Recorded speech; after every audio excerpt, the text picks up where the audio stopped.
সুপ্রিয়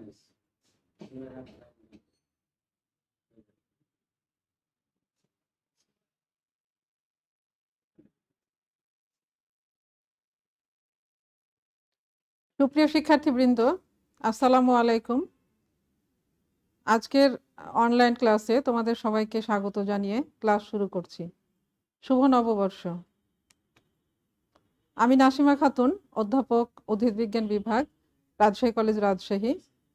আমি একাদশ বিজ্ঞানের জীববিজ্ঞান প্রথম পত্র অর্থাৎ উদ্ভিদ বিজ্ঞানের আজকে দ্বিতীয় অধ্যায়ের ক্লাস নিব। আজকে দ্বিতীয় অধ্যায়ের শেষ ক্লাস।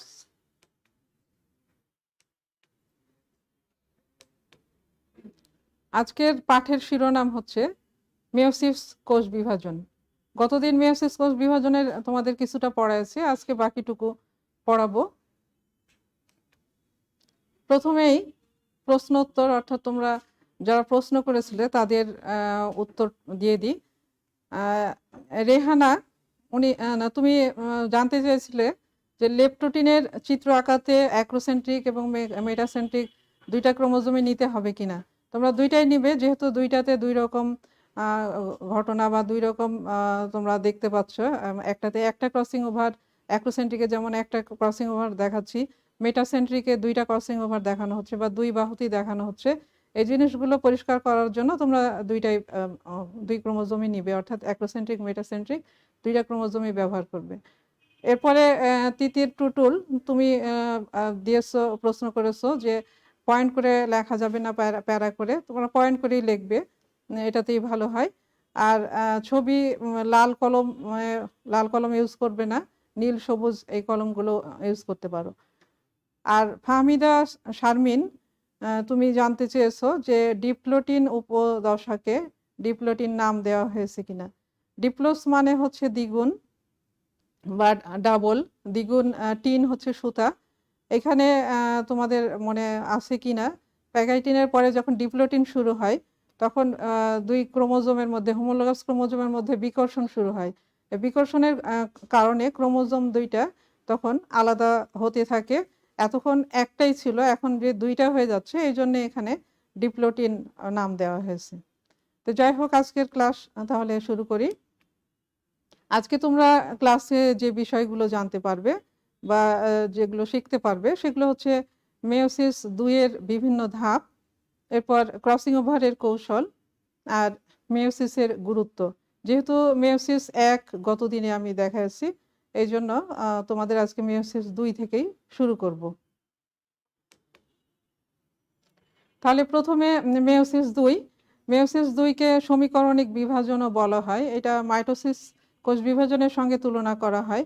মাইটোসিস কোষ বিভাজনে যেমন নিউক্লিয়াসের বিভাজন এবং ক্রোমোজোমের বিভাজন দুইটাই একবার করে হয়, যার কারণে ক্রোমোজোমের সংখ্যা মাতৃকোষে যা থাকে অপত্য কোষে তাই হয়। এখানেও কিন্তু তাই দেখবে যে প্রথমে যে কোষটা, এখানে জয়টা ক্রোমোজোম থাকবে, মেয়োসিস 2 এর পরে তয়টা ক্রোমোজোমই থাকবে। এই কারণে এটাকে সমীকরণিক বিভাজন বা ইকুয়েশনাল ডিভিশন বলা হয়। আর মেয়োসিস 1 যেটা, সেটাকে রিডাকশন ডিভিশন বা হ্রাসমূলক বিভাজন বলা হয়, যেহেতু ওখানে ক্রোমোজোমের সংখ্যা অর্ধেক হয়ে যায়। মাতৃকোষে যা থাকে মেয়োসিস 1-এ ক্রোমোজোমের সংখ্যা অর্ধেক হয়ে যায়, এই জন্য মেয়োসিস 1-কে হ্রাসমূলক বিভাজন বলা হয়। তাহলে মেয়োসিস 2 যেটা আমরা দেখো চিত্রে দেখতে পাচ্ছি, প্রথমে দুইটা নিউক্লিয়াস দেখতে পাচ্ছ। যেহেতু মেয়োসিস 1-এ নিউক্লিয়াসের বিভাজন হয়েছে, যার কারণে দুইটা নিউক্লিয়াস তৈরি হয়েছে, কিন্তু এখানে ক্রোমোজোমের কোনো বিভাজন হয়নি। আমরা মাতৃকোষে, তোমরা মনে আছে কিনা, মাতৃকোষে কিন্তু চারটা ক্রোমোজোম, একটা কোষে চারটা ক্রোমোজোম নিয়ে কাজ শুরু করেছিলাম। এই মেয়োসিস 1-এ যেহেতু দুইটা হয়ে গেছে, মানে ক্রোমোজোম সংখ্যা অর্ধেক হয়ে গেছে, এই জন্য এক একটা নিউক্লিয়াসে আমরা দুইটা করে ক্রোমোজোম দেখতে পাচ্ছি। আর ক্রোমোজোমগুলো ক্রোমাটিডে বিভক্ত আছে, অর্থাৎ একটা ক্রোমোজোমে দুইটা করে ক্রোমাটিড আছে, এই জিনিসগুলো দেখা যাচ্ছে প্রথমে। তারপরে মেয়োসিস যখন 2 শেষ হয়ে যাবে, কমপ্লিট হয়ে যাবে, তখন দেখা যাবে যে চারটা নিউক্লিয়াস তৈরি হবে। আর ক্রোমোজোমের বিভাজন এখানে একবার হবে, যার কারণে প্রত্যেকটা কোষে ক্রোমোজোম দুইটা করে তৈরি হবে। অর্থাৎ এখানে প্রথমে যে এটা 2টা ক্রোমোজোম যে আছে নিউক্লিয়াসে, শেষও দেখা যাবে এক একটা কোষের নিউক্লিয়াসে 2টা করে ক্রোমোজোম আছে। তাহলে মেয়োসিস 2 এর প্রথমে হচ্ছে প্রোফেজ 2। প্রোফেজ 2 এর চিত্রটা এরকম হবে। এখানে একটু আমি তোমাদের দেখাই।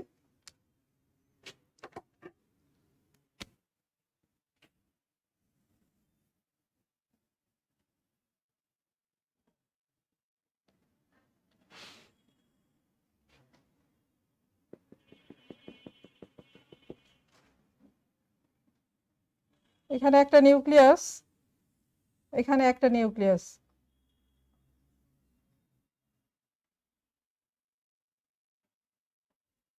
এখানে একটা মেটাসেন্ট্রিক ক্রোমোজোম, যেটার হচ্ছে 2টা ক্রোমাটিড আছে, আর একটা হচ্ছে অ্যাক্রোসেন্ট্রিক ক্রোমোজোম।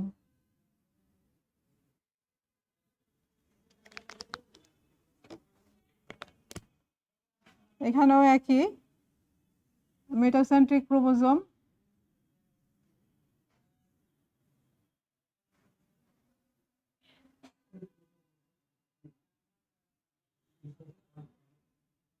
আর একটা হচ্ছে অ্যাক্রোসেন্ট্রিক ক্রোমোজোম।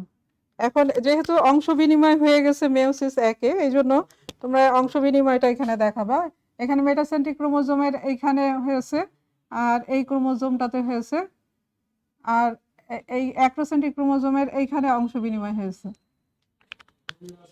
আর ওপরের নিউক্লিয়াসের এইখানে আমি সবুজ আর কালো কলম ব্যবহার করছি, তোমরা লাল কলম ব্যবহার করো না।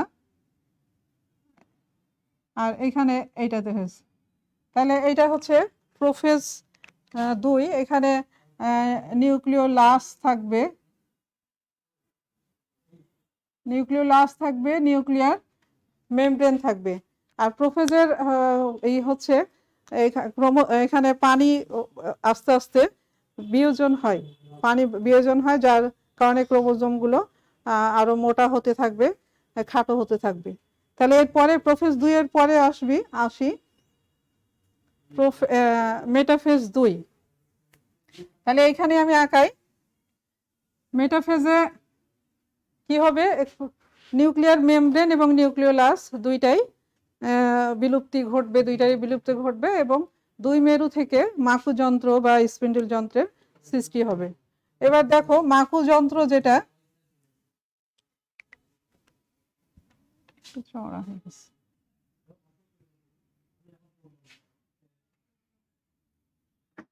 মাকু যন্ত্র এবার একটু খেয়াল করো, এই দিক থেকে অর্থাৎ অনুপ্রস্থভাবে মাকু যন্ত্র তৈরি হবে। আমরা মাইটোসিস বা মেয়োসিস 1-এ কিন্তু অনুদৈর্ঘ্যভাবে, অর্থাৎ এইভাবে আমরা মাকু যন্ত্র দেখেছিলাম এইভাবে, কিন্তু এখন দেখো এই দিক থেকে তৈরি হচ্ছে, অর্থাৎ মেরু হচ্ছে এই অংশগুলো হচ্ছে মেরু, এইটার মেরু হচ্ছে এইটা। তাহলে অনুপ্রস্থভাবে মেটাফেজ 2-এ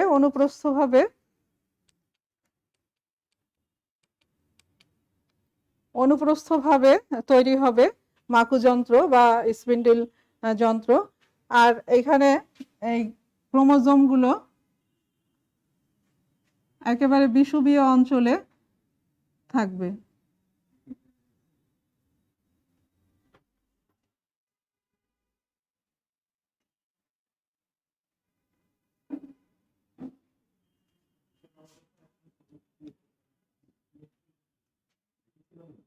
এইটা হচ্ছে উপরেরটা হচ্ছে মেটাসেন্ট্রিক আর নিচেরটা হচ্ছে অ্যাক্রোসেন্ট্রিক। তোমরা যখন চিত্র আঁকাবা তখন খেয়াল রাখবা যে এই সাইডে একটা ছোট বাহু, একটা বড় বাহু, এটা এক মেরুর দিকে রাখবা, আর এক মেরুর দিকে এদিকেও একটা ছোট বাহু, একটা বড় বাহু, না হলে এটা ভুল হয়ে যাবে।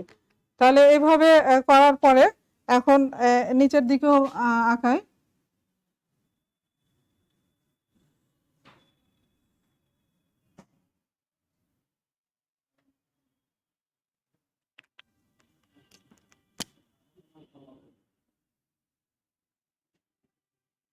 ক্রোমাটিড গুলো এভাবে ছড়িয়ে থাকবে।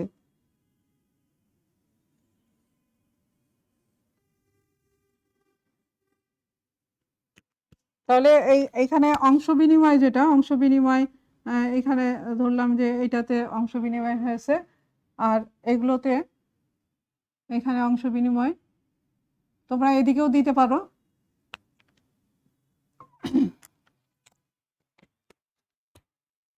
আর এইখানে এই জায়গাটায় ধরলাম একটা, যেহেতু বাহুতে হয়েছিল, একটা ক্রোমাটিডে অংশ বিনিময় হয়েছিল, যে বাহুগুলোতে অংশ বিনিময় হয়েছিল সেটা এই মেরুর দিকে রেখেছি, আর যেটা তো হয়নি সেটা এই উল্টা দিকে আছে। এখানেও ধরলাম যে এই বাহুটাতে অংশ বিনিময় হয়েছিল। তোমরা এইদিকেও দিতে পারো, তো এইটা ইচ্ছা মতো। এখন এই যে অংশ বিনিময়, এটা মেটাফেজ দেখালাম। ক্রোমাটিডগুলো এইখানে বিষুবীয় অঞ্চলে আছে। বিষুবীয় অঞ্চল, এইটা হলো এখন বিষুবীয় অঞ্চল, এটা হলো বিষুবীয় অঞ্চল। বিষুবীয় অঞ্চলে ক্রোমোজোমগুলো সজ্জিত আছে। এই যে বিষুবীয় অঞ্চলে যে সজ্জিত আছে, এই বিন্যাসটাকে বলা হয় মেটাকাইনেসিস, যেটা আগেও তোমাদের বলেছি। এখন এরপরে যখন অ্যানাফেজ শুরু হবে, অ্যানাফেজ হচ্ছে গতি পর্যায়। তাহলে নিউক্লিওলাস, নিউক্লিয়ার মেমব্রেন, এটা সম্পূর্ণ অনুপস্থিত। এখানে নিউক্লিয়ার মেমব্রেন বা নিউক্লিওলাস কিছু দেখতে পাচ্ছি না। আর এখানে তোমার অনুপ্রস্থভাবে মাকুতন্তু গঠিত হয়েছে, ক্রোমোজোমগুলো মাকুতন্তুর সাথে সংযুক্ত হয়ে বিষুবীয় তলে সজ্জিত হয়েছে। এখানে দেখানো হচ্ছে মেরুগুলো দেখানো হচ্ছে। তারপরে অ্যানাফেজ 2, অ্যানাফেজ মানে হচ্ছে গতি পর্যায়। এখানে দেখো স্পিন্ডেল তন্তুগুলো বা আকর্ষণ তন্তুগুলো টানে, এরা মেরু থেকে টানবে যখন, তখন ক্রোমোজোমগুলো বিভক্ত হয়ে যাবে। এবার সেন্ট্রোমিয়ারের পূর্ণ বিভাজন হবে। এতক্ষণ কিন্তু ক্রোমাটিডে বিভক্ত ছিল ক্রোমোজোম প্রথম থেকেই, আর এবার আমরা দেখব যে সেন্ট্রোমিয়ারও বিভক্ত হয়ে ক্রোমোজোমটা পুরোপুরিভাবে বিভক্ত হয়েছে। তাহলে এইখানে এইদিকে তাহলে একটা ক্রোমোজোম যাবে,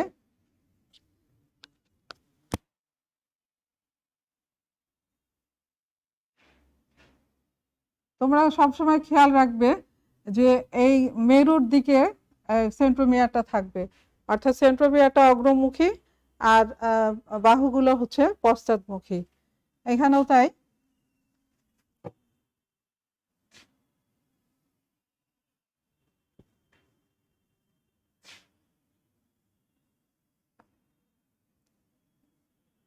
এটা যেহেতু অ্যাক্রোসেন্ট্রিক ক্রোমোজোম, এটা একটা বাহু বড়, একটা বাহু ছোট, এখানেও তাই।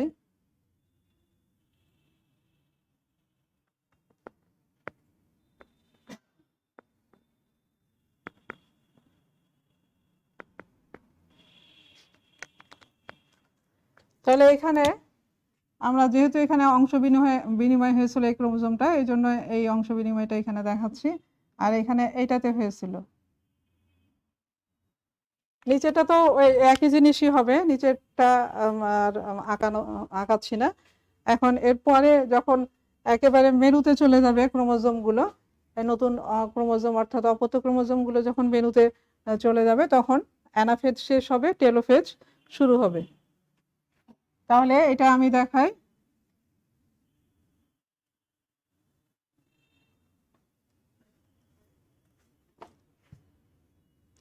তাহলে অ্যানাফেজ 2 এর বৈশিষ্ট্য: আকর্ষণ তন্তুর সংকোচনের ফলে ক্রোমাটিড দ্বয় হচ্ছে বিপরীত মেরুর দিকে শুরু করে যাওয়া।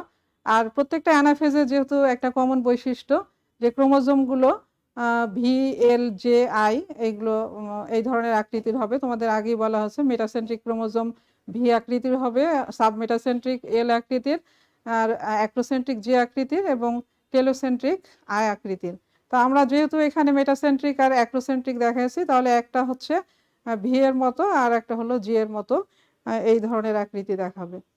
এরপরে টেলোফেজ 2, টেলোফেজ 2 এ ক্রোমোজোম গুলো যখন একেবারে মেরুতে চলে যাবে, তখন টেলোফেজ 2 শুরু হবে।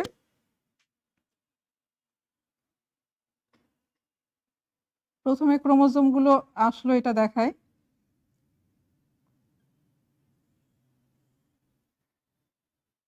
এইবার কিন্তু একটা ক্রোমাটিড, যেহেতু ক্রোমোজোমের পুরোপুরি বিভাজিত হয়ে গেছে, তোমরা খেয়াল করেছো টেলোফেজ একে দেখেছো একটা ক্রোমোজোমের দুইটা ক্রোমাটিড থাকে, এখানে টেলোফেজ 2-এ দেখা যাবে যে একটা ক্রোমোজোমের একটা করেই ক্রোমাটিড।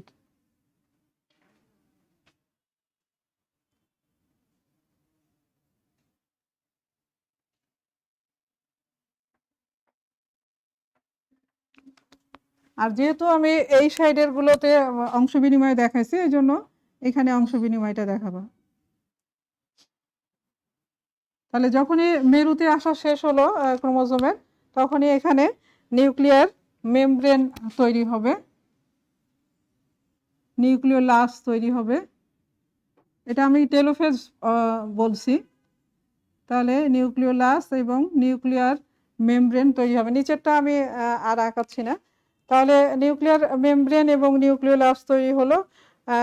দেখা যাচ্ছে যে একটা এই এই কোষটাতে দুইটা নিউক্লিয়াস, এখানেও তাই হবে, দুই দিকে দুইটা নিউক্লিয়াস তৈরি হবে।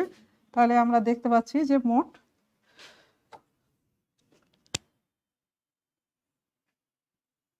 তাহলে এখানেও দুইটা হবে, মোট 4টা নিউক্লিয়াস তৈরি হচ্ছে বা পরবর্তীতে 4টা কোষ।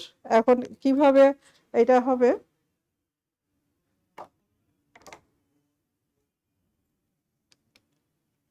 তাহলে মেরুতে পৌঁছলে চলনটা সম্পূর্ণরূপে বন্ধ হয়ে যায়। এরপরে নিউক্লিয়ার পর্দা এবং নিউক্লিওলাস পুনর্গঠিত হয়। আর এখন যে নিউক্লিয়াস বা যে কোষটা তৈরি হবে সেটাতে কিন্তু ক্রোমোজোম সংখ্যা অর্ধেক যেহেতু হয়ে যায়। এখানে আমরা মাতৃকোষে প্রথমে যে মাতৃকোষ দেখাইছিলাম, সেই মাতৃকোষে কিন্তু ক্রোমোজোম সংখ্যা ছিল 4টা। এইভাবে ক্রোমোজোম সংখ্যা ছিল, ধরলাম 2টা মেটাসেন্ট্রিক আর 2টা হচ্ছে অ্যাক্রোসেন্ট্রিক, 4টা ক্রোমোজোম ছিল। এখন দেখতে পাওয়া যাচ্ছে যে এক একটা কোষে 2টা করে ক্রোমোজোম। এই জন্য এখানে লেখা আছে যে এন ক্রোমোজোম বাহী। আগে ছিল এটা ছিল টুয়াইস এন, আর এখন যেটা টেলোফেজ 2-এ যে ওটা তৈরি হলো সেটা হচ্ছে এন ক্রোমোজোম বাহী নিউক্লিয়াস। তাহলে এই নিউক্লিয়াসগুলো হচ্ছে যেহেতু ক্রোমোজোম অর্ধেক হয়ে গেছে, এই জন্য এন ক্রোমোজোম বাহী নিউক্লিয়াস বলা হচ্ছে। তাহলে এরপরে সাইটোকাইনেসিস যেটা হবে, আমরা আগের দিন বলেছিলাম যে এটা প্রজাতি ভেদে এই সাইটোকাইনেসিসটা হয়ে থাকে। কোনো কোনো ক্ষেত্রে দেখা যায় যে মেয়োসিস 1-এর পরে সাইটোকাইনেসিস হয়ে 2টা কোষ আলাদা হয়ে যায়, আবার কোনো কোনো ক্ষেত্রে একেবারে শেষে হয়। তাহলে এখানে আমরা সাইটোকাইনেসিস, এখানে আগেরটা একটা কোষ প্লেট আছে, আর এইখানে মাঝখান দিয়ে আর একটা কোষ প্লেট তৈরি হবে।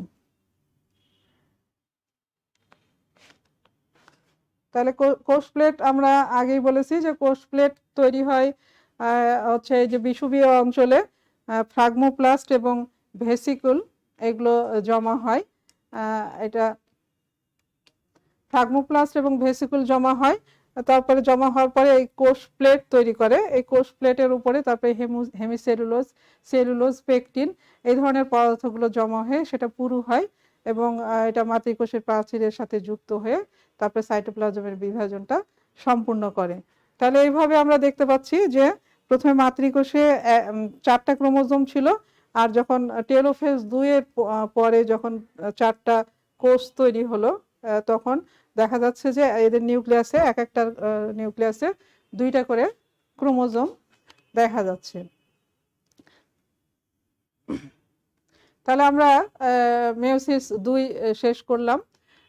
এতক্ষণ মেয়োসিস 2 হলো, সাইটোকাইনেসিস হলো। এরপরে এখন প্রথম থেকে তোমরা একটু খেয়াল করো।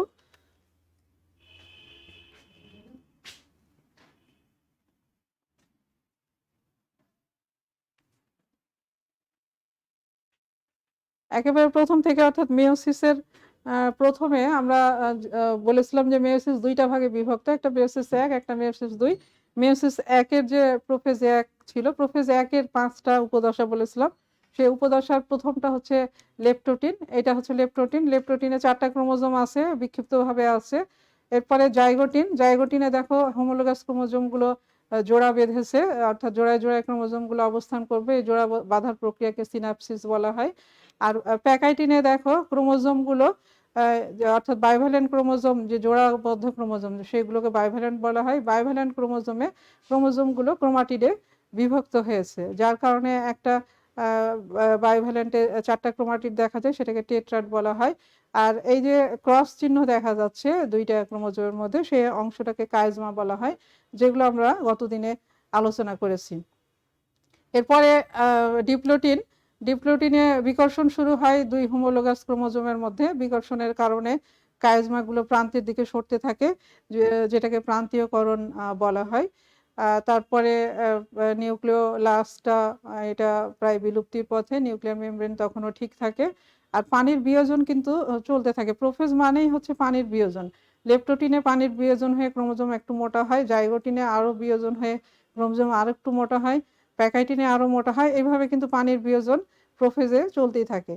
তাহলে ডিপ্লোটিন হলো, ডিপ্লোটিনের পরে হচ্ছে ডায়াকাইনেসিস। ডায়াকাইনেসিসে দেখো নিউক্লিয়ার মেমব্রেনটা বিলুপ্তির পথে, আর নিউক্লিওলাস একেবারে অদৃশ্য হয়ে গেছে, আর প্রান্তে চলে আসছে কায়াজমা।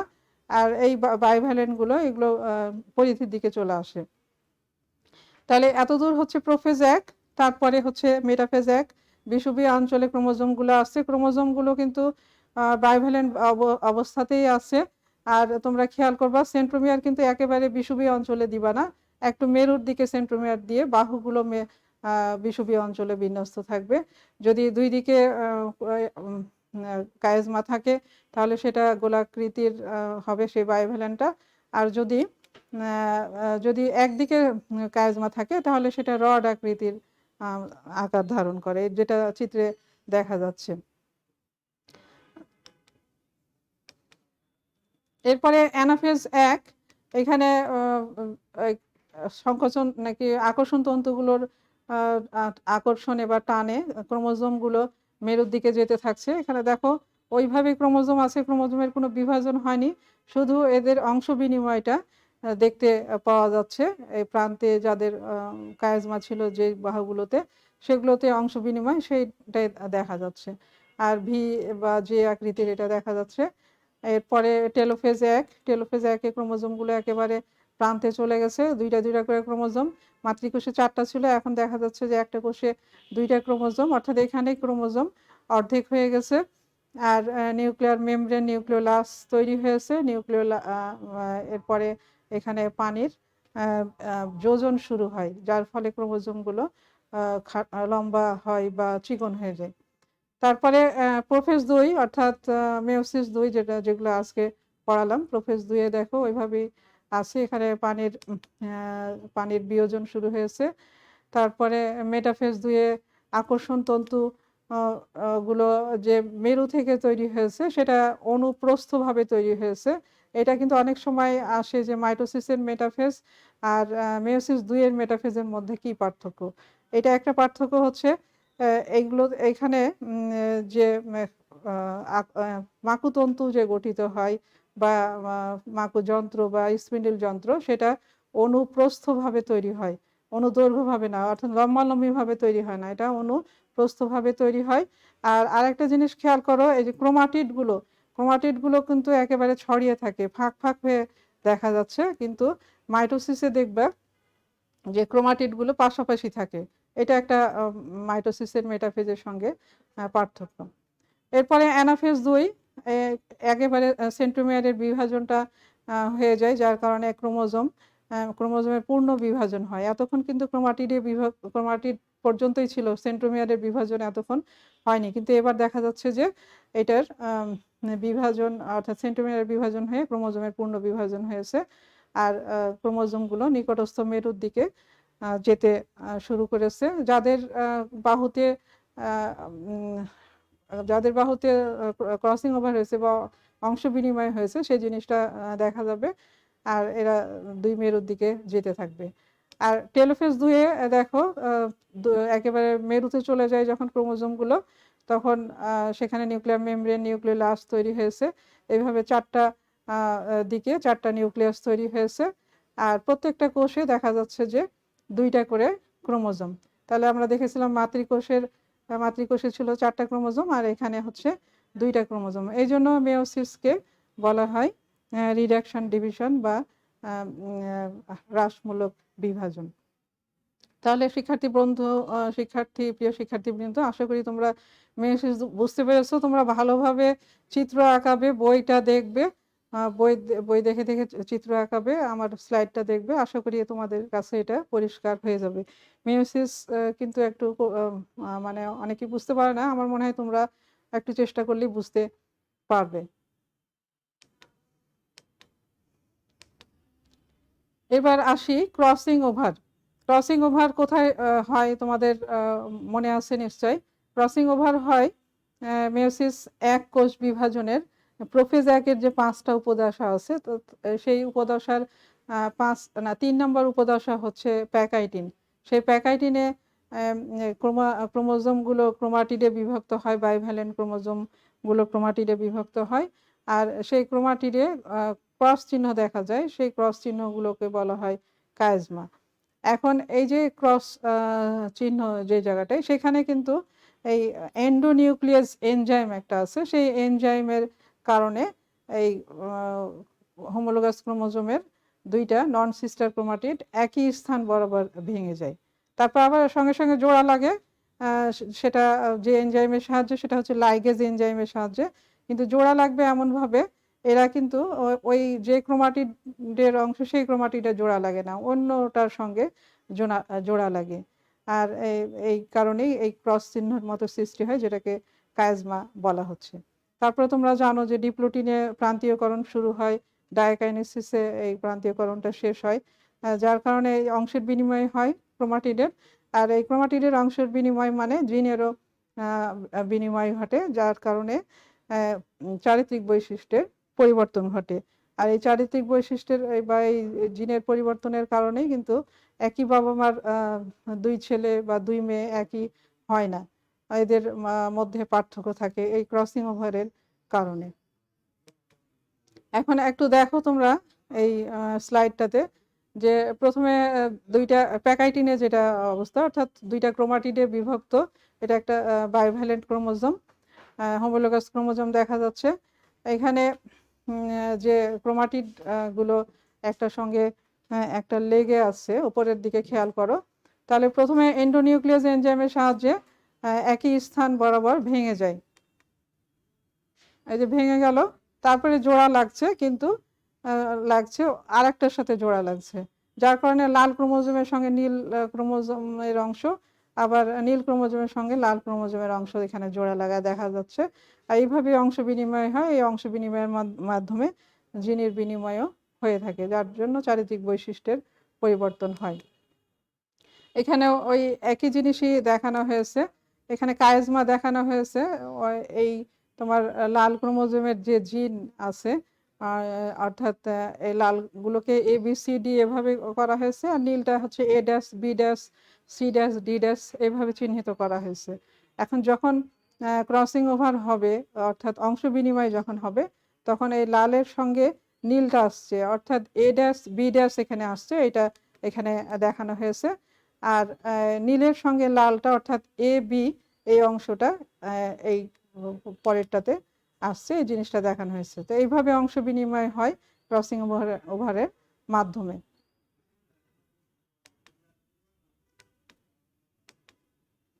এখন তোমরা দেখো যে আমরা বলেছি যে মেয়োসিস সবসময় ডিপ্লয়েড কোষে হয়ে থাকে। তো যদি ডিপ্লয়েড জীব হয়, তখন কোথায় মেয়োসিসটা হয়? আমরা উদ্ভিদের ক্ষেত্রে বলেছি যে পরাগধানীতে হয়। এখানে পরাগধানী ডিপ্লয়েড থাকে, এটা হচ্ছে পরাগরেণু মাতৃকোষ। সেই মাতৃকোষে মেয়োসিস হয়ে থাকে। মেয়োসিসের মাধ্যমে গ্যামেট তৈরি হয়। প্রথমে স্পোর তৈরি হয়, মাইক্রোস্পোর বা পরাগরেণু তৈরি হয়, পরাগরেণু থেকে পরবর্তীতে গ্যামেট তৈরি হয়। তাহলে এখানে গ্যামেট তৈরি হচ্ছে, এই গ্যামেট আবার যদি এটা পরাগধানীর হয়, তাহলে স্ত্রী গ্যামেট তৈরি হয়। তোমাদের বলেছি যে ডিম্বকের মধ্যে, অর্থাৎ স্ত্রী কেশরের যে গর্ভাশয় আছে বা ডিম্বাশয় আছে, সেই ডিম্বাশয়ের মধ্যে যে ডিম্বক থাকে, সেই ডিম্বকে মেয়োসিস হয়ে আবার স্ত্রী গ্যামেট বা ডিম্বাণু তৈরি হয়। তাহলে এখানে ধরলাম যে স্ত্রী গ্যামেটের সঙ্গে এটা নিষেক হলো আগের গ্যামেটের, তারপরে হচ্ছে নিষেক হওয়ার পরে জাইগোট হলো। তাহলে মেয়োসিস হয়ে গ্যামেটগুলো আবার নিষেকের মাধ্যমে আবার জাইগোট অর্থাৎ আবার ক্রোমোজোম সংখ্যা টোয়াইস এন হলো, মেয়োসিসের ক্রোমোজোম সংখ্যা অর্ধেক হয়ে যায়। এখন এই জাইগোটে মাইটোসিস হয়ে পরবর্তীতে আবার বহুকোষী ডিপ্লয়েড জীবে পরিণত হয়। এইভাবে ডিপ্লয়েড জীবে এই ঘটনাটা হয়ে থাকে, অর্থাৎ মেয়োসিসটা এইভাবে হয়। আর হ্যাপ্লয়েড জীব যদি হয়, সেই হ্যাপ্লয়েড জীবে এদের যে দেহকোষটা থাকে হ্যাপ্লয়েড, ক্রোমোজোম সংখ্যা অর্ধেক হয়ে থাকে প্রথমে এদের দেহকোষে। তাহলে এদের যে গ্যামেট তৈরি হবে, গ্যামেট সবসময় হ্যাপ্লয়েড, তাহলে মনে রাখবা যে গ্যামেট তৈরি হলে এখানে মাইটোসিস কোষ বিভাজন হবে। তাহলে মাইটোসিসের মাধ্যমে এদের গ্যামেট তৈরি হয়। গ্যামেট তৈরি হওয়ার পরে এখন ধরলাম যদি এটা পুং গ্যামেট হয়, তাহলে আরেকটা স্ত্রী গ্যামেটের সঙ্গে নিষেক হবে, হওয়ার পরে জাইগোট তৈরি হবে। এই যে জাইগোট হলো, অর্থাৎ ক্রোমোজোম সংখ্যা এখানে ডবল হলো, টোয়াইস এন হলো। এইবার হবে মেয়োসিস। মেয়োসিস কিন্তু সব সময় ডিপ্লয়েড কোষে হয়ে থাকে, ক্রোমোজোম সংখ্যা যেখানে জোড়ায় জোড়ায় থাকে সেখানে মেয়োসিস হয়ে থাকে।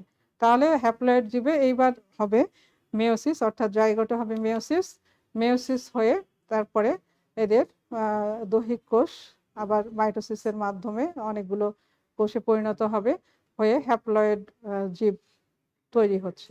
তাহলে হ্যাপ্লয়েড জীবে আমরা দেখছি যে জাইগোটে হচ্ছে মেয়োসিস। এবার মেয়োসিসের গুরুত্ব।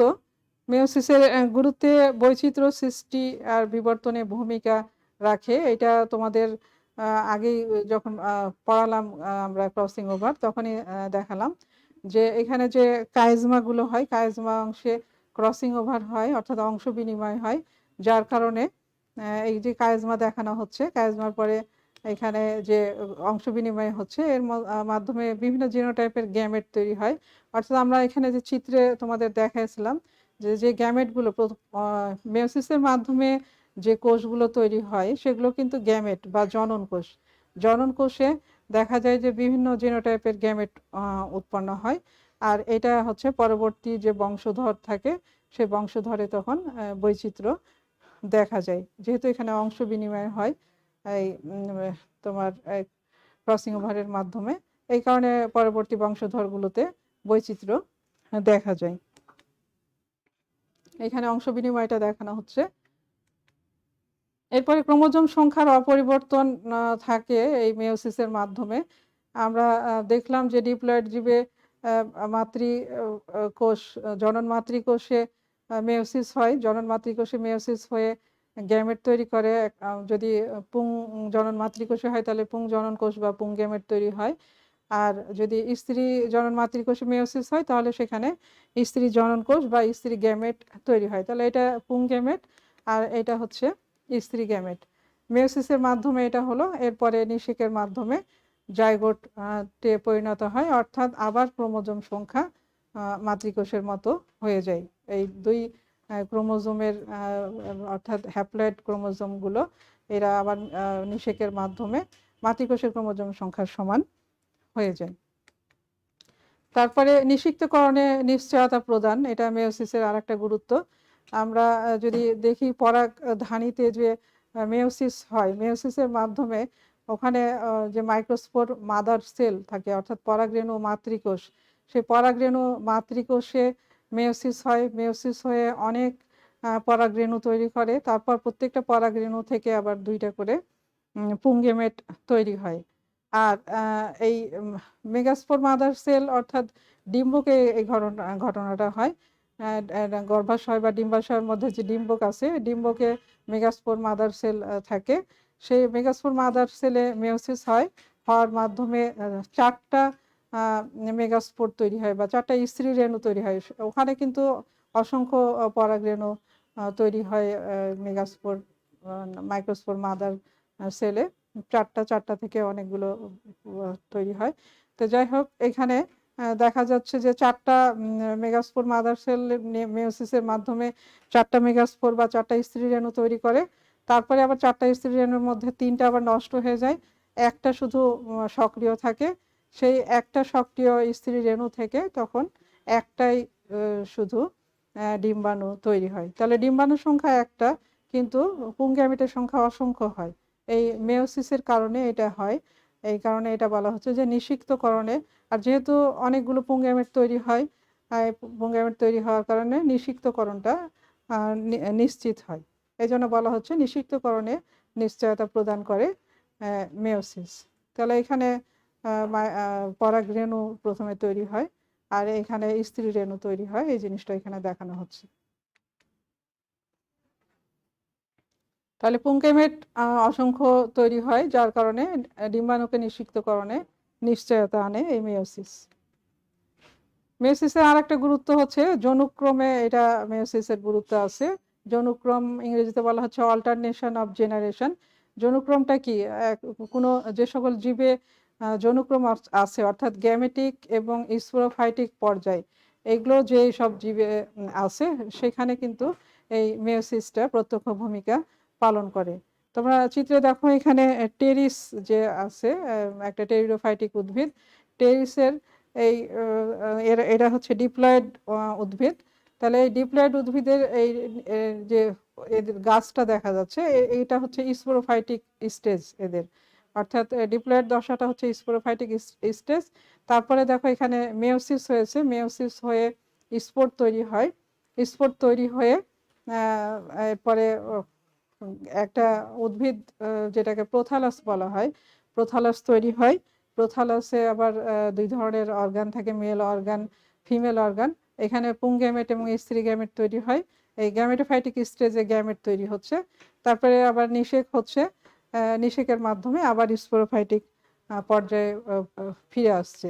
তাহলে এটা স্পোরোফাইটিক হলো, এবার গ্যামেটোফাইটিক, মেয়োসিসের মাধ্যমে গ্যামেটোফাইটিক স্টেজে আসছে, তারপরে ফার্টিলাইজেশন বা নিষেকের মাধ্যমে আবার স্পোরোফাইটিক পর্যায়ে আসে। এই যে পর্যায়ক্রমে আবর্তন, এই আবর্তনটাকেই বলা হচ্ছে যৌনক্রম। আর এই যৌনক্রমে মেয়োসিসের গুরুত্ব আছে, তোমরা বুঝতেই পারছো, মেয়োসিস না হলে গ্যামেটোফাইটিক পর্যায়ে আসতো না। এরপরে হচ্ছে কোষতাত্ত্বিক ব্যাখ্যায় মেয়োসিসের গুরুত্ব। এখানে তোমরা মেন্ডেলের নাম শুনেছো, জোহান গ্রেগর মেন্ডেল, জেনেটিক্সের জনক বলা হয় ওনাকে। উনি যে গবেষণায়, ওনার যে গবেষণা, অর্থাৎ মটরশুঁটি গাছ নিয়ে উনি গবেষণা করেছিলেন, সেই গবেষণায় তিনি দুইটা বংশগতির দুইটা সূত্র তার গবেষণায় ছিল। সূত্রগুলো হচ্ছে একটা পৃথকীকরণ সূত্র, ল অফ সেগ্রিগেশন, যেটা প্রথম সূত্র বলা হচ্ছে, আর একটা দ্বিতীয় সূত্র ল অফ ইন্ডিপেন্ডেন্ট বা ইন্ডিপেন্ডেন্ট অ্যাসর্টমেন্ট, যেটাকে স্বাধীন সঞ্চরণ সূত্র বলা হয়। এই দুইটা সূত্র যখন ব্যাখ্যা করতে যাওয়া হয়, তখন কিন্তু এদের অর্থাৎ মেয়োসিসের তখন দরকার হয়ে থাকে। তাহলে এখানে দেখো, এখানে প্রথম সূত্রটা দেখানো হয়েছে। প্রথম সূত্রে মেয়োসিস, প্রথম সূত্রে দেখো দুইটা উদ্ভিদের দেখা যাচ্ছে, একটা বাম দিকে হচ্ছে বেগুনি রঙের, আর এদিকে সাদা রঙের, যেগুলো দেখতে পাচ্ছ। তাহলে এই দুই ধরনের, এখানে প্রথম সূত্রে একজোড়া বিপরীত বৈশিষ্ট্য নিয়ে কাজ করা হয়। এই একজোড়া বিপরীত বৈশিষ্ট্যের যে ফলাফল, সেটা দেখানো হচ্ছে যে দুইটা জীবের মধ্যে ক্রস প্রথমে দেখানো হয়েছে, তারপরে যেটা তৈরি হয়, অর্থাৎ F1 যেটা, অর্থাৎ হাইব্রিড যেটা তৈরি হয়, সেখানে এদের বৈশিষ্ট্য, প্রকট বৈশিষ্ট্যগুলো প্রকাশ পায়।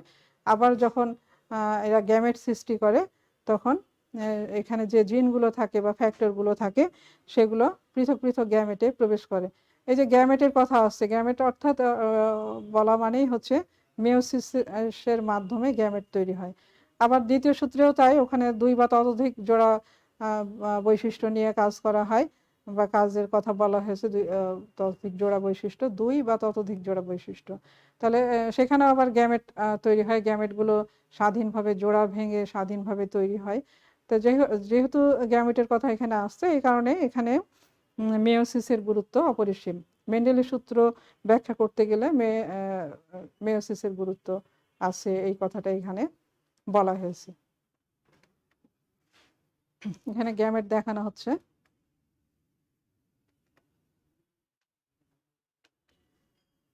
এখন কিছু প্রশ্ন তোমাদের এখানে আমি দেখাচ্ছি, বহু নির্বাচনী প্রশ্ন।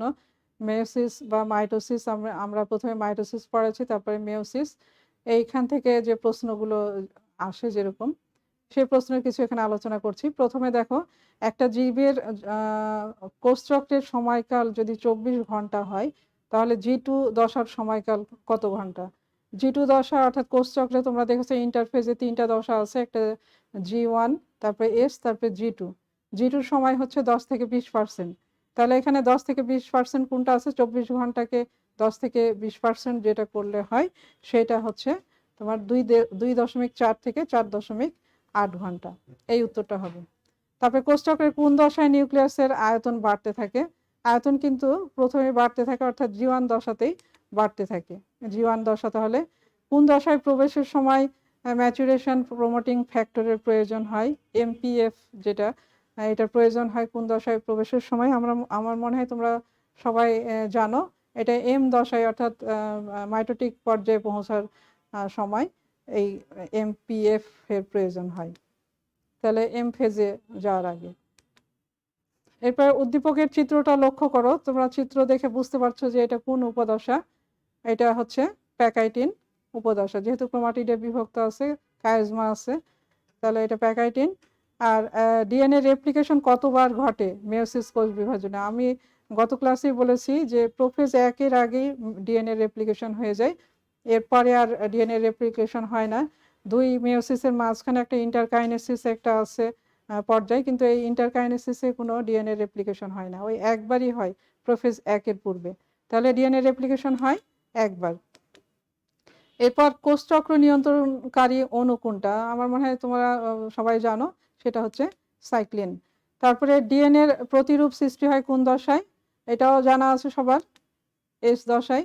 তারপরে ক্রোমোজোমের নৃত্য মাইটোসিসের কোন দশায় হয়? গতদিনে বলেছি যে প্রো মেটাফেজে এখানে ক্রোমোজোমের নৃত্য হয়, অর্থাৎ যখন আকর্ষণ তন্তুর সাথে ক্রোমোজোমগুলো যখন সংযুক্ত হয় তখন একটা আন্দোলনের সৃষ্টি হয়, সেটাকেই বলা হয় ক্রোমোজোমের নৃত্য।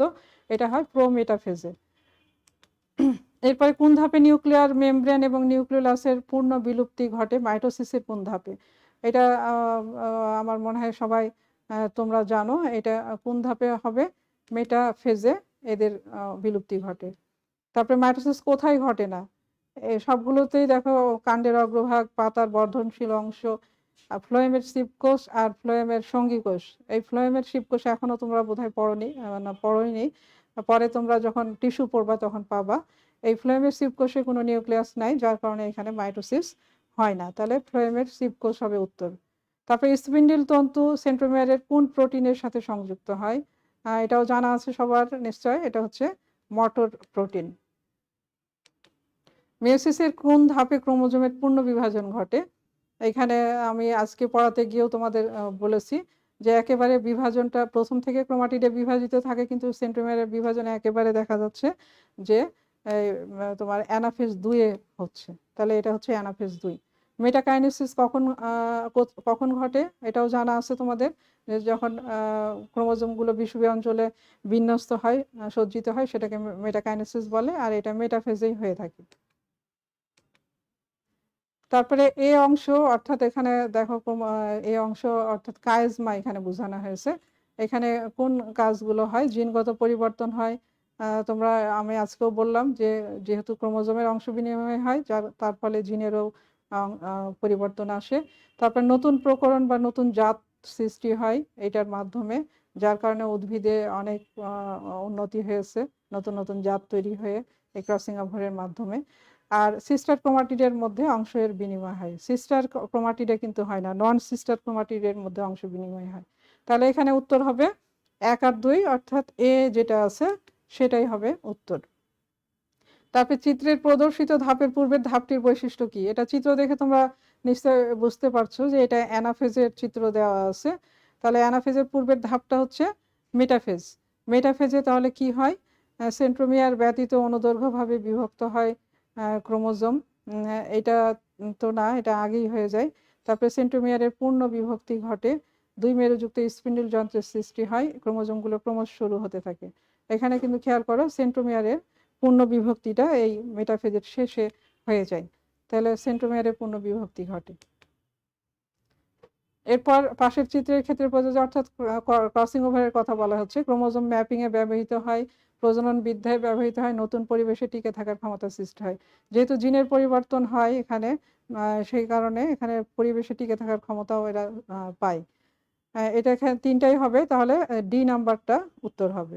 উদ্দীপকের ক্রস চিহ্নের বৈশিষ্ট্যগুলো কি হবে? প্যাকেটিন উপপর্যায়ে সংঘটিত হয়, এটা ঠিক আছে। জিনের বিনিময় ঘটে, এটাও ঠিক আছে। দৈহিক বৃদ্ধিতে সহায়তা করে, এটা কিন্তু না। তাহলে তোমার ১ আর ২ অর্থাৎ এ নাম্বারটা এখানে সঠিক।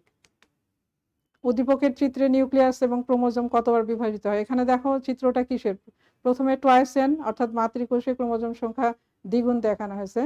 তারপরে এখানে মেয়োসিস ১ এ দেখা যাচ্ছে যে হ্যাপ্লয়েড হয়ে গেছে, এন হয়ে গেছে। মেয়োসিস ২ এ ওই একই অর্থাৎ এন হয়ে আছে। তাহলে এটা মেয়োসিসের চিত্র দেখানো হয়েছে। তো মেয়োসিসে আমরা জানি নিউক্লিয়াস বিভাজিত হয় ২ বার আর ক্রোমোজোম ১ বার। তাহলে হবে এখানে ৩ নাম্বারটা। আর পাশের চিত্র কোন দশাকে নির্দেশ করে? এখানে দেখো মাকুতন্তু দেখা যাচ্ছে। তোমার নিউক্লিয়ার মেমব্রেন যেটা, সেই মেমব্রেনটা দেখা যাচ্ছে যে অস্পষ্ট অর্থাৎ বিলুপ্তির পথে। আর ক্রোমোজোমগুলো আকর্ষণ তন্তুর সাথে লেগে আছে, কিন্তু একেবারে বিষুবীয় অঞ্চলে সজ্জিত হয়নি। তাহলে এটা হচ্ছে মেটাফেজ, যেহেতু না, বিষুবীয় অঞ্চলে হলে সেটা মেটাফেজ হতো।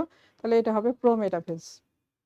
তাহলে এতক্ষণ তোমরা আমি প্রশ্নগুলো বললাম, তোমরা আরো বইয়ে যে প্রশ্নগুলো আছে অথবা বোর্ডে যে প্রশ্নগুলো আসে সেগুলো প্র্যাকটিস করবা। আশা করি এইটা ক্লাসটা বুঝলে তোমরা বুঝতে পারবে। তাহলে এখন আমরা একটা ভিডিও দেখি। বাকি কিছু ভিডিওর কিছু অংশ সেদিন দেখেছিলাম, আজকে বাকি অংশটুকু দেখে নেব। তাহলে সবাইকে ধন্যবাদ। ধন্যবাদ সবাইকে। আল্লাহ হাফেজ। তোমরা তাহলে এখন ভিডিওটা দেখো, মেয়োসিসের ভিডিও।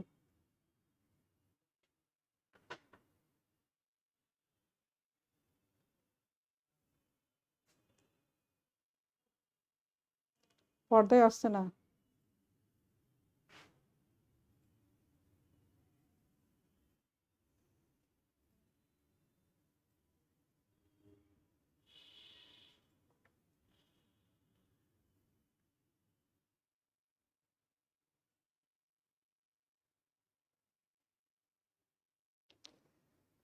দেখো, এগুলো গতদিন দেখানো হয়েছিল, যে ক্রসিং ওভার যে হচ্ছে এই জিনিসটা এখানে দেখানো হচ্ছে। এটা মেয়োসিস ১-এ এই জিনিসটা হয়। রিকম্বিনেশন মানে হচ্ছে ক্রসিং ওভার। এই ক্রসিং ওভারের পরে এখানে মাকুতন্তু বা স্পিন্ডল তন্তু তৈরি হবে। আগে প্রথমে অংশ বিনিময়টা দেখানো হয়েছে, নীলের সঙ্গে লাল বা লালের সঙ্গে নীল। এটা তো এই ক্রোমোজোমগুলো এখন এই যে দুই দিকে সেন্ট্রিওল, এটা প্রাণীকোষে যেহেতু সেন্ট্রিওল থেকে ২ মেরুতে চলে গেল সেন্ট্রিওল, তারপরে এখান থেকে আকর্ষণ তন্তু বা স্পিন্ডল তন্তুর মাধ্যমে, আকর্ষণ তন্তুর মাধ্যমে ক্রোমোজোমগুলো আটকে যায়, সংযুক্ত হয়। তারপরে এই আকর্ষণ তন্তুর টানে মেরু থেকে টান সৃষ্টি হয়, যার কারণে ক্রোমোজোমগুলো ২ মেরুর দিকে যেতে থাকে। ক্রোমোজোম কিন্তু এখানে বিভক্ত হয় না, শুধু অংশ বিনিময়টা হয়। এইটা দেখা যাচ্ছে লালের সঙ্গে নীল বা নীলের সঙ্গে লাল, এই জিনিসটাই দেখা যাচ্ছে। দেখো 4টা ক্রোমোজোম ছিল ২ মেরুতে, এখন দেখা যাচ্ছে যে 2টা করে ক্রোমোজোম, যে ক্রোমোজোমগুলো ক্রোমাটিডে বিভক্ত আছে, অর্থাৎ 2 মেরুতে 2টা করে ক্রোমোজোম চলে যাচ্ছে। তারপরে মেরুতে পৌঁছলে সেটা শুরু হবে টেলোফেজ 1, এগুলো মেয়োসিস 1-এর অংশ। এরপরে সাইটোকাইনেসিস হলো, 2টা কোষ তৈরি হলো। এখন দেখা যাচ্ছে যে এক একটা কোষে 2টা করে ক্রোমোজোম। এখানে পানির যোজন হয়, যার কারণে প্রথমে এটা চিকন হয়। তারপর প্রোফেজ 2-এ পানির বিয়োজন হবে, যার এবার এরা মোটা হতে থাকবে। দেখো অংশ বিনিময়গুলো দেখা যাচ্ছে। এরপরে 2টাতে আবার স্পিনিল যন্ত্র তৈরি হবে। এই স্পিনিল যন্ত্রগুলোর সাথে ক্রোমোজোমগুলো আটকে যাবে। এরা যখন একেবারে বিষুবীয় অঞ্চলে আসবে সেটাকে বলা হচ্ছে মেটাফেজ 2। মেটাফেজ 2 আর এই গঠনটা, এই বিন্যাসটাকে বলা হয় মেটাকাইনেসিস। এরপর আকর্ষণ তন্তু টানে মেরু থেকে যে টান সৃষ্টি হয়, এরা ক্রোমোজোমগুলোর এবার পূর্ণ বিভাজন হলো। এরা মেরুর দিকে যেতে থাকছে, মেরুর দিকে যতক্ষণ যাচ্ছে ততক্ষণ অ্যানাফেজ। মেরুতে যাওয়া শেষ হলেই অ্যানাফেজ শেষ। তারপরে শুরু হবে টেলোফেজ 2। টেলোফেজ দিয়ে নিউক্লিয়ার মেমব্রেন, নিউক্লিওলাস এগুলো তৈরি হবে। আর প্রত্যেকটাতে 2টা করে ক্রোমোজোম তৈরি হবে। এইভাবে সাইটোকাইনেসিস হয়ে 4টা কোষ তৈরি হলো। আর এইখানে মেয়োসিস আমরা দেখলাম, মাতৃকোষে মেয়োসিস 1 হওয়ার পরে এবং মেয়োসিস 2 হওয়ার পরে 1টা থেকে 4টা কোষ তৈরি হলো। আর এই 4টা কোষ হচ্ছে জনন কোষ বা গ্যামেট। এই গ্যামেটগুলোই পরবর্তীতে নিষেকের মাধ্যমে জাইগোট তৈরি করে। আজ ঠিক আছে, ধন্যবাদ সবাইকে। তোমরা ভালো থাকো, সুস্থ থাকো, স্বাস্থ্যবিধি সবাই মেনে চলবে, সবাই পড়াশোনা করবে এই আশাই করি। আল্লাহ হাফেজ।